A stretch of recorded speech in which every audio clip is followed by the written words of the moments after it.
Hey everyone, this is Keegan with your favorite soaps and more, and today we're going to be making Castile Soap. Castile Soap is soap made with just olive oil. It's the only oil we'll be using. Olive oil, water, and lye. Those are our three main ingredients. I will be including some ground olive leaf because we're going to be adding just a little bit of color so it's not a boring plain white. Our recipe is going to be 16.8 ounces of lye, 45.6 ounces of water, 132 ounces of olive oil, and I'm going to be using 6 tablespoons of ground olive leaf powder. Now, this recipe is rather large. It's going to be making me at least 32 bars. I would recommend that you do something a lot smaller. You could just take this recipe, I'd say divide it down to a sixth, and that should get you about 8 bars. It's going to be probably a bit more usable, a bit more workable for an individual or even family use. 8 bars, if you're going through a bar every 2 weeks, should last you 16 weeks. It's quite a bit of time. These are the dishes I'm going to be using to make this. This is the stock pot. I'm going to be putting my oils in here first and foremost. This Pyrex dish is going to be containing the water, and then I'm going to measure out lye in another measuring cup. Pour that lye into the water. You always put lye in your water, never the other way around. If you put water into lye, you can get an explosive reaction, which can spray lye water in your face. Not a good idea. So you always pour your lye into the water. So I actually will be using another measuring cup. This right here is my ground olive leaf powder, a little spoon to dish it all out. This will be one of the molds I'll be using, one of the larger molds. And these will be the small backup molds I'll be using today. This scale is a kitchen scale that I'm going to be using to measure everything out accurately in ounces. This is where I'll be mixing my lye and where I'm going to set it while it cools. I'm going to apologize in advance for the noise these fans are going to be making when we get to that juncture. Alrighty, so we're going to start off with something simple. We're just going to be measuring out our oil. We're going to turn on our scale.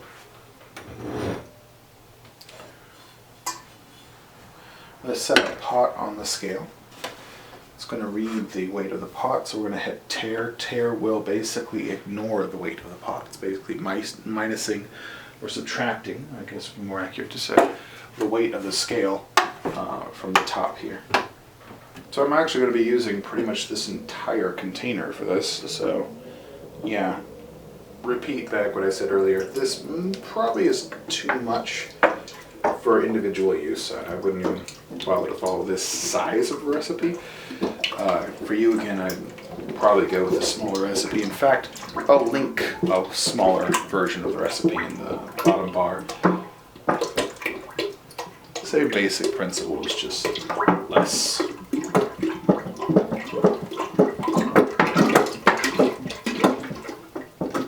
Probably going to take me a second to get all of this out of here due to the shape of this particular container. I might end up skipping or editing out the point where I sort of obsessively try to get every last drop of oil out of this. So we weighed out our olive oil, and the next step would be to prepare our water so we can then make light water. So again, we're going to set the scale and tare it so that it's no longer counting the weight of this actual measuring cup. I'm going to be looking for 45.6 ounces of water. Again, I'll list the smaller recipe for people who aren't making ridiculous amounts of soap.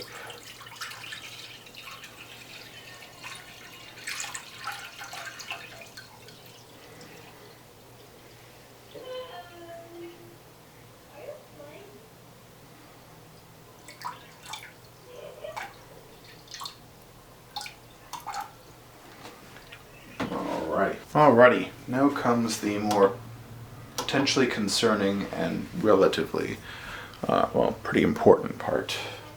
And that's measuring out our lye.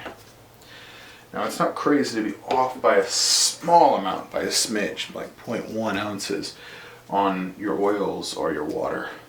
But you want to be 100% dead accurate with your lye. There's no room for error here.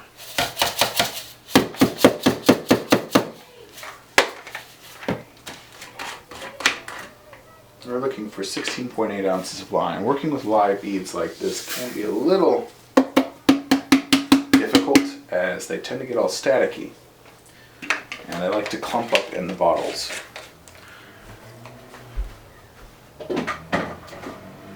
So I like to sort of hit them before I open them in hopes of breaking some of the clumps and some of the static clean.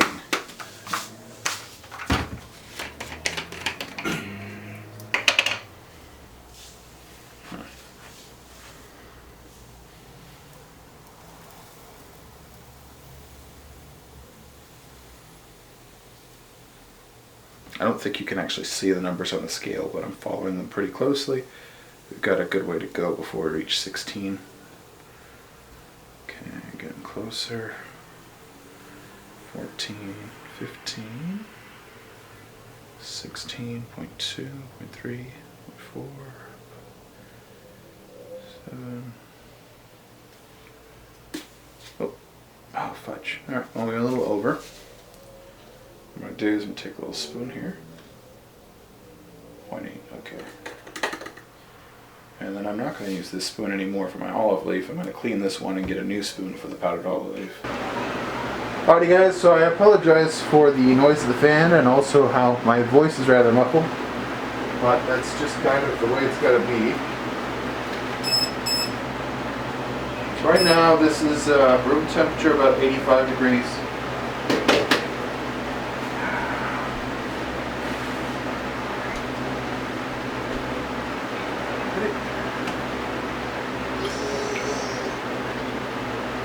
Now some people say pour slow, I say whatever. Just get it in there.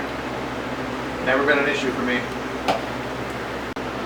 The reason I just do it all at once is because the longer it takes you to do, more steam is created, rises up into this and makes more of the lye sort of stick in here. So I think it's better to get it out of there as quick as you can. Personally.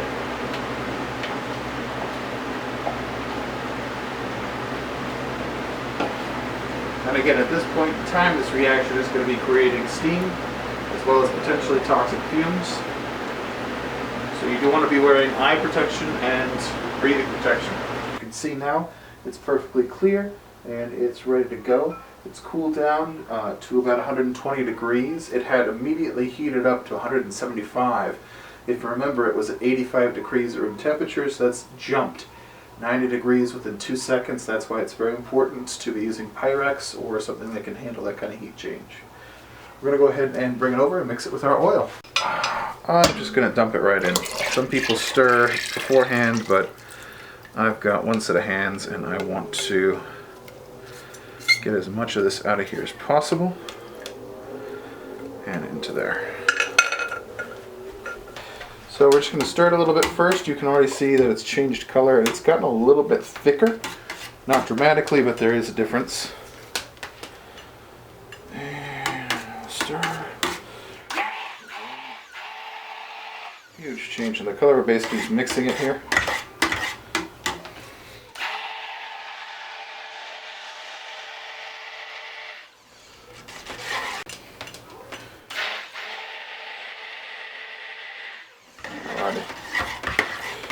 Now what we're going to be doing, we're going to be separating out a certain amount of this.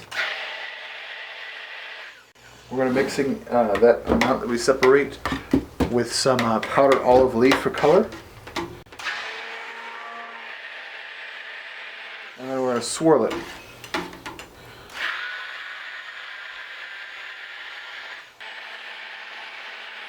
You can see a bit of a consistency change. It is getting thicker. It isn't quite tracing yet though. Alright, so this is my second container here.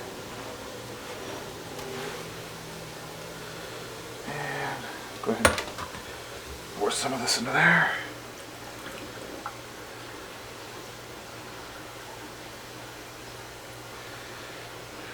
Okay.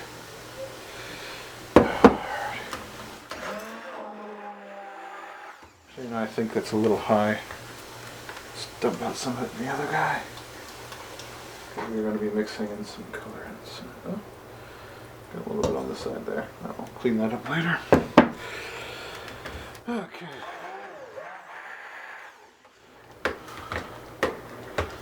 Alrighty. Okay, I gotta get our spoon. Okay.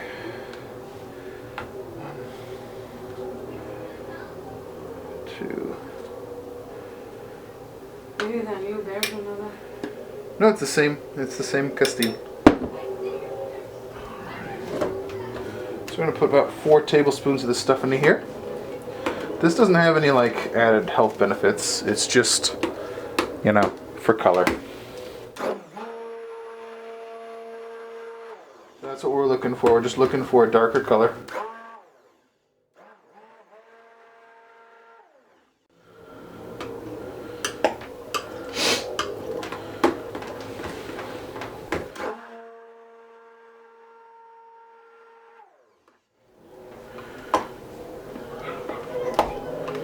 And we're using powdered olive leaf because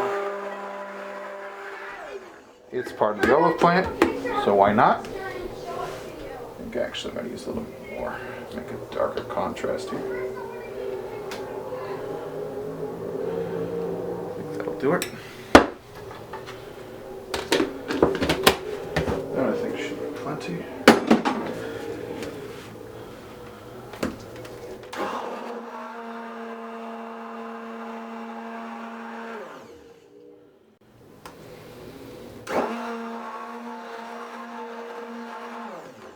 This is fully traced right now.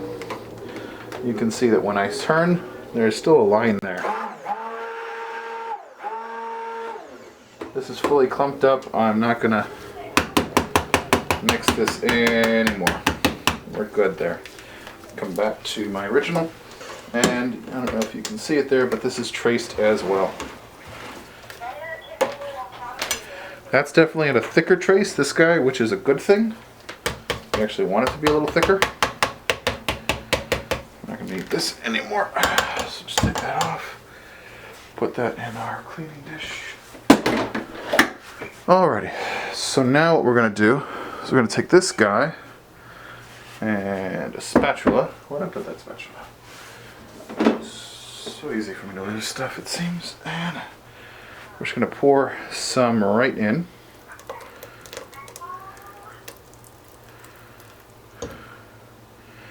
In one spot,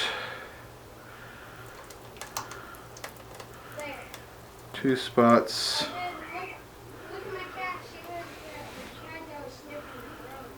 3 spots, getting the rest of it out.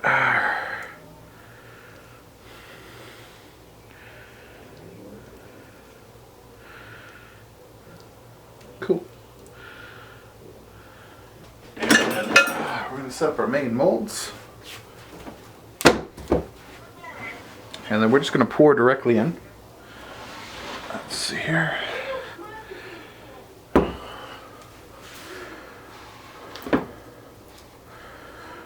And this should help create a sort of a swirl.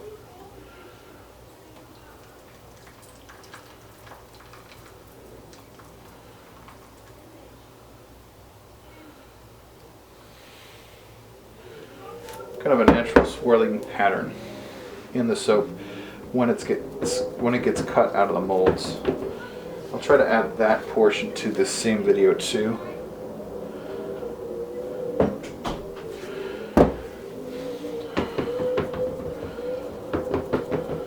Cool. Next one.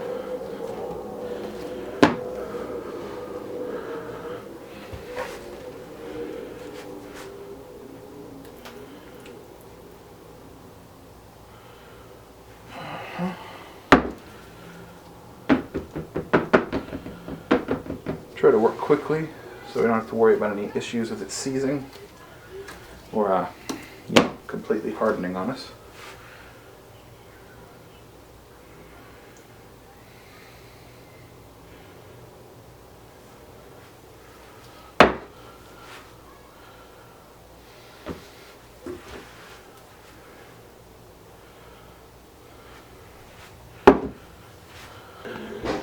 So I'm going to real quick show y'all guys how wrapping works. This is some of my scrap soap. Didn't fill the entire thing, just a little leftover. I'm going to go ahead and have this here. And I'm going to take a basket I have that happens to fit over it. Place that on top so that the soap isn't touched, and just cover it in a blanket. The other 3 molds I have are too large for this method to work, so I just popped them into the oven and closed the oven. That should keep them insulated. If you're wondering what I'm going to do with this, I'll show you that too. Gotta get a blanket.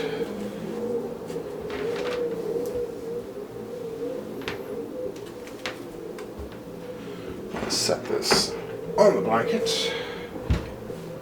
And then I just so happen to have a piece of flat glass. Set right on the top. And fold my blanket over. Voila! So we just leave these for a day, 24 hours, then we'll cut them. Alrighty guys, so our soap has hardened. It's been sitting for about 24 hours. We're going to go ahead and unmold this. It is, or it can be, a bit challenging, especially with olive oil soap, as this soap is a bit on the softer side. What I've done in order to make this a bit easier is I have put these in the freezer for about 2 hours in the hopes of getting nice clean edges when we take this out of our silicone molds. If you're not using a silicone mold, you may still want to do something like that. If you've got, like, say, a plastic lined shoebox or some other sort of container, just help you sort of maintain nice clean lines. And as you can see, that almost went perfect. I do have some missing corners. Maybe I could have left that to freeze a bit longer. Drawbacks of freezing it, it does build a bit of condensation, so it's a little wet. Now you kind of have to leave it to dry a little bit after that before you cut. But again, this is a pretty soft soap because it's all olive oil, so it's fairly forgiving in that regard. Okay, I'm not too worried actually about the corners. It should be fine, really.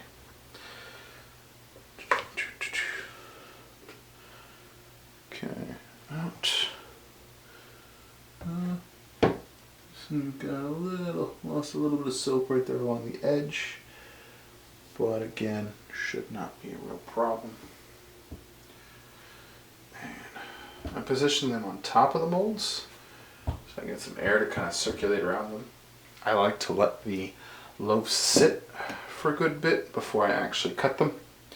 Give them a chance to harden up a little, because I find that cutting them immediately is they're a little too soft right off the bat. And just don't like the way, and so you almost mush the soap more than cut it.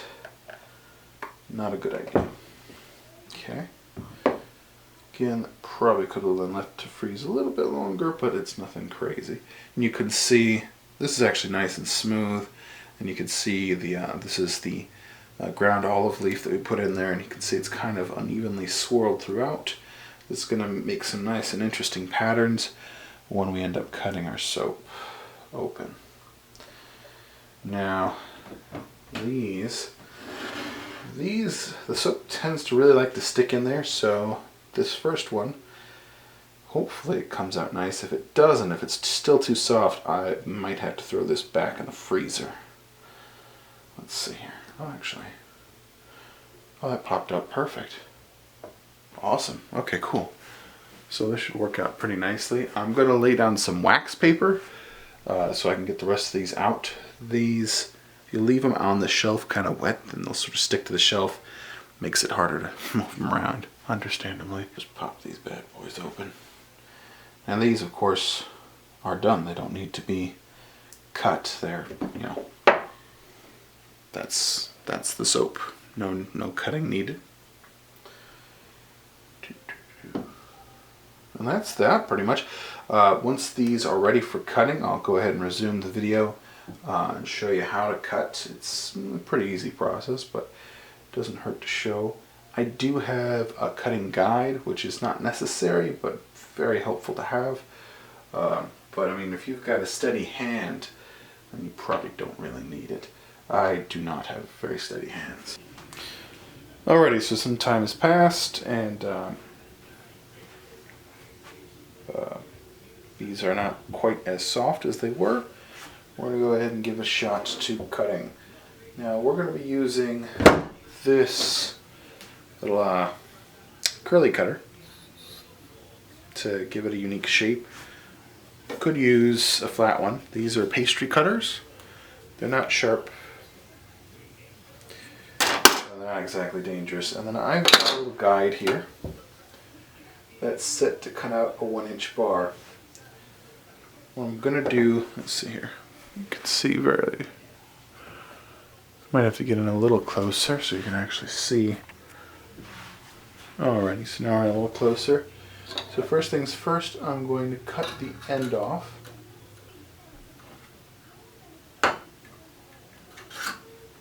Nice and easy.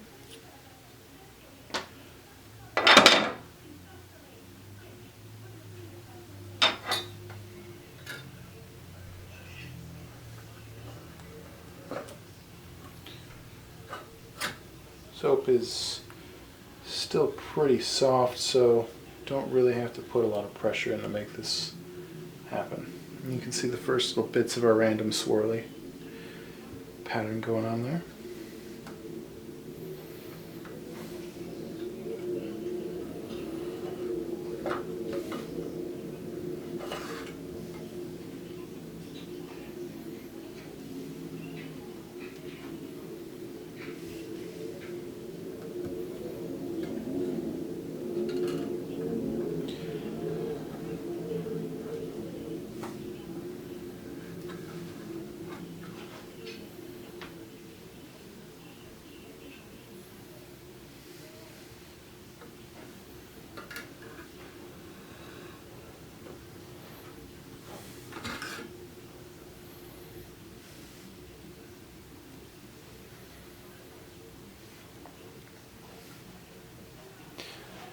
Does seem as though I picked the most boring, least swirled bar of the bunch, or loaf anyway.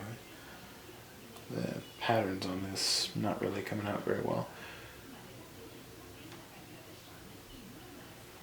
Really, some of the other ones should look a lot nicer. Alright. Oh, there we go. A little interesting there.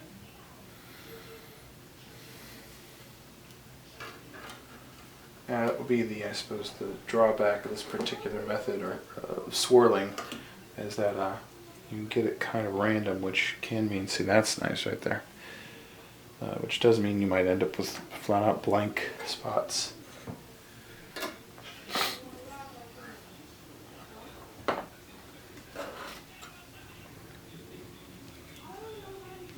Cool little pattern there.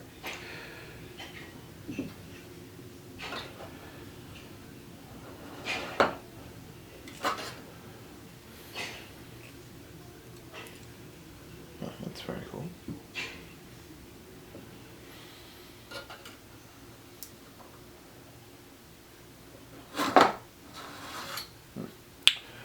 Looks like we might end up with a bar that doesn't quite look like this one.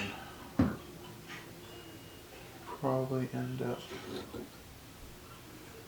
being a sampler or something like that. Not going to be very thick.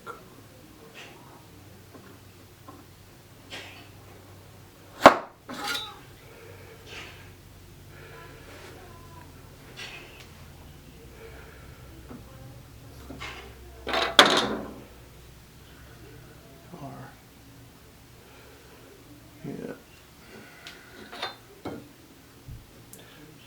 Let's see here.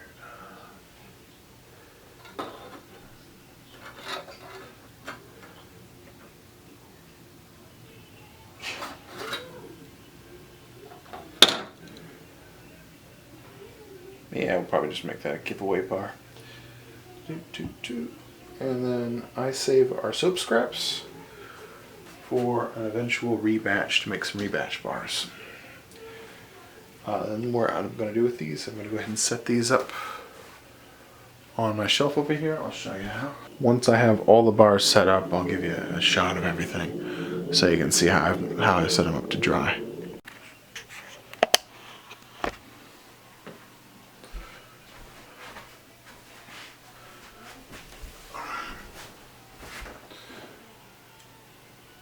Alrighty guys, so as you can see, I've got my soaps all set up right here. They're all standing on their end. And they've all got just a teensy bit of space in between each bar. So a relatively small gap. There's a fan and the ceiling fan that's constantly running in this room at all times. This is my drying room as well as my workshop. I do have the fan off right now so it doesn't register on the camera. So we just leave them here for a month at least, a minimum of a month. I've got a little tag here under one bar of soap. This tag tells me the date, the 2nd of May, that this batch was unmolded, cut, and set out to dry. And I've also got up here the date and the weight of this bar of soap. Every couple of days I'll reweigh it, note how much water it's lost. Essentially right now, as it dries, the remaining water within it will evaporate.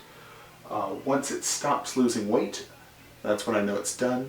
It takes about a month in this particular area. Different areas, different climates, different levels of humidity can cause that to take longer or less time. You'll note that up in the corner over here, I have more soaps also drying, and I've got a similar setup where I've got a slip of paper under a single bar. This bar is the specific bar that I'll be weighing. And looking over this, I can see that this particular batch was one that I unmolded on the 12th of April. I measured it on the 12th of April at 4.8 ounces. On the 19th, I measured it at 4.65 ounces. And on the 29th, I measured it at 4.5 ounces. So I've been consistently losing a little bit of water weight. I did just reweigh it, and I did find that I hadn't lost any extra weight. So we're getting pretty close to being ready. I want to give it a few more days though before I make that final decision as to whether or not they're ready or not for market. And then that's pretty much it. You know, you wait, and then if you want to wrap them, you wrap them. You label them if you'd like. And that's soap making.